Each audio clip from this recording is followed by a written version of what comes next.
Inequality is not about rich and poor.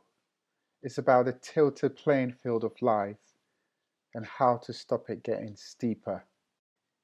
On the 7th of June 2020, the city of Bristol, where I live, became a household name across the globe. The statue of the slave trader Edward Colston had been torn down from his plinth in the city centre and pushed into the city docks by anti-racism protesters.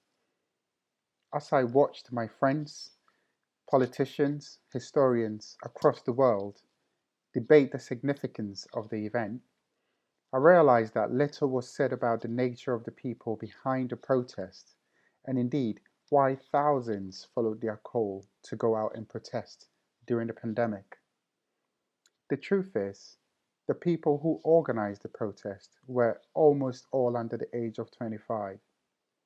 It was young people. And whilst it is true that the statue in itself was an affront to many, I believe that it is the stark racial inequality in the city that brought the masses out to protest on that given day. For those that don't know Bristol, I will put it this way. On one hand, Bristol is one of the most beautiful cities in the UK, with a great reputation for culture, creativity, and tech. It is the economic powerhouse of the west of England and has some lovely citizens too. On the other, it is a city that is ranked the seventh worst out of 348 districts in England and Wales for ethnic minorities to live and work. It is also a city where 25% of all its children and young people are registered to be living in relative poverty, with a significant percentage coming from the city's ethnic minority communities. This is why Bristol is referred to as the City of Two Tales. But I have to say that the challenge of stark racial inequality is not unique to Bristol as a city. In fact, over 60% of all ethnic minorities in the UK live in low-income households, even though they only make up around 14% of the country's population. And we know the situation is about to get worse as a result of the pandemic and its aftershock on the economy. So the question is, how do we stop the tilted playing field from becoming steeper? How do we avoid protests and riots becoming a core feature of our cities? And more importantly, how do we break the cycle of inequality for the generation of young people in the UK and beyond? These are some of the questions that keep me up at night. As the founder of a prominent youth social enterprise in the UK, as the father of two little girls of colour, and more importantly, as a human being living in the world. And it keeps me up at night because I sincerely believe that my life, your life, our children's lives, irrespective of creed or colour, will inherently be better if we are to unlock the potential that exists in all communities. It also keeps me up at night because I know what it feels like to navigate the UK system as a young person of colour. In my case, I have been denied basic human dignity at times because I was seen as a foreigner. I have been physically attacked because of what I look like. I have been kept out of social circles because my cultural mannerisms didn't fit in. I have been considered dense simply because of my accent. And I have been refused opportunities because I didn't know the right people and denied the chance to progress simply because of my name. Whilst these have been my personal experiences, I am aware that they are neither unique to me or indeed the few people of colour that I know. These experiences are shared by a significant majority of people who look like me across the UK, as research shows. So what am I doing to end these sleepless nights? I try to promote the simple universal concepts that helped the award-winning social enterprise that I founded, called Babbasa, transform thousands of lives in Bristol and beyond. Simple concepts such as recognizing a problem as the problem and not the person as the problem, believing that talent is evenly distributed across all communities, but opportunities are not, and the need to take a human-centered approach when it comes to transforming the perceptions, skills, and experiences of young people. I'm, however, under no illusion that the issue of racial inequality in the UK can be solved by any one person or one organization. Closing the inequality gap would require a collective effort, and I would like to share 3 ways of how we can work together to close the gap. Number 1, the role of the individual. Far too often, the responsibility of closing any inequality gap gets relegated to institutions. Of course, it is right that we hold our governments, local authorities, and employers accountable for revamping outdated equality policies and programs. But you, as an individual, have a critical role to play too. You can personally reach out to your local youth club and offer to share your skills and experiences if you wanted to. You can research or Google the benefits of what an equal society brings and have those conversations with your friends and family so that the narrative is not left to politicians and the media.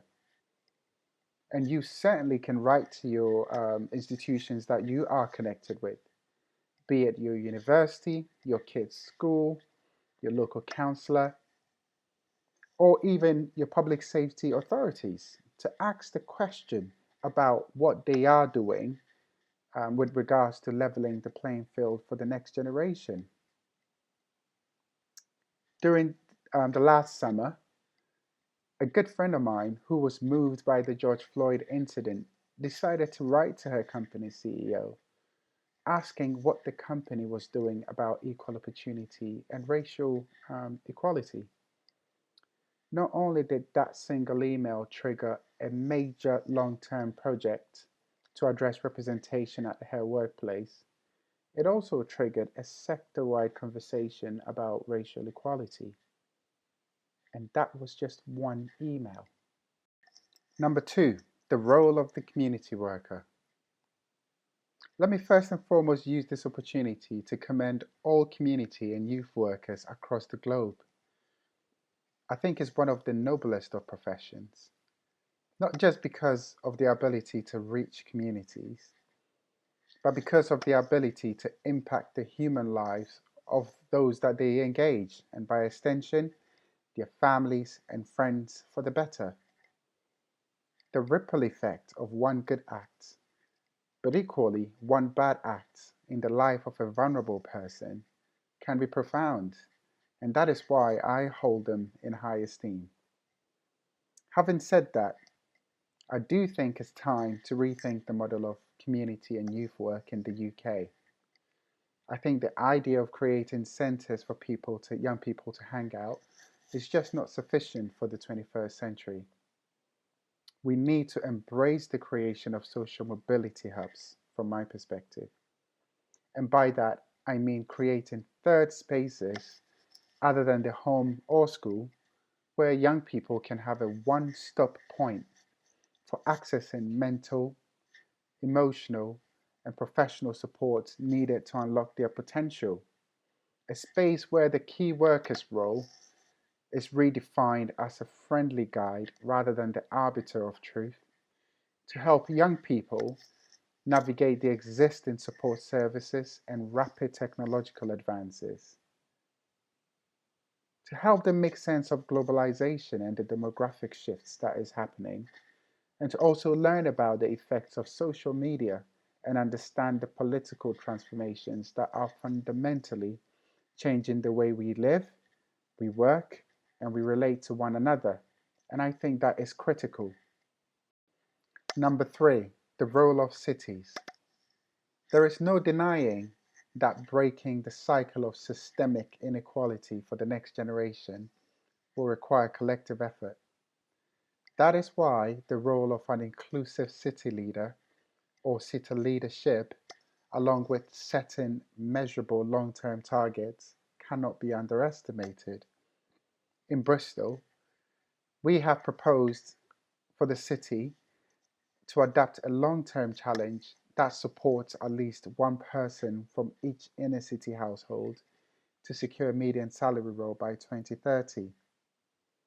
We believe that such a long-term target, if pursued, would not only lift individuals out of poverty, but also enable them to support their families and serve as role models in their communities. We believe such a long-term target would also increase representation at the workplace, which we know helps reduce racial stigma and prejudice, adds to the tax revenue position, and increase the number of new and first-time homeowners as a generation of young people of color gets more secure jobs. I'm proud to say that Bristol, being the dynamic city that it is, under the inclusive leadership of Mayor Marvin Rees, have accepted this long-term target as one of their key policy drivers as at 2021. This is exciting, it's innovative, and it's groundbreaking at the same time. So what about your city? What about you as a person? Where do you fit in?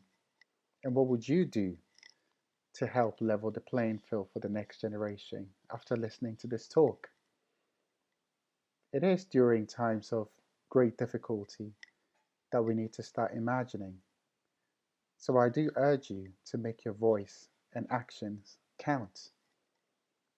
And also to remember that inequality should not be a fight between the rich and the poor, but rather how we come together collectively to unlock the potential that exists in communities for our collective good.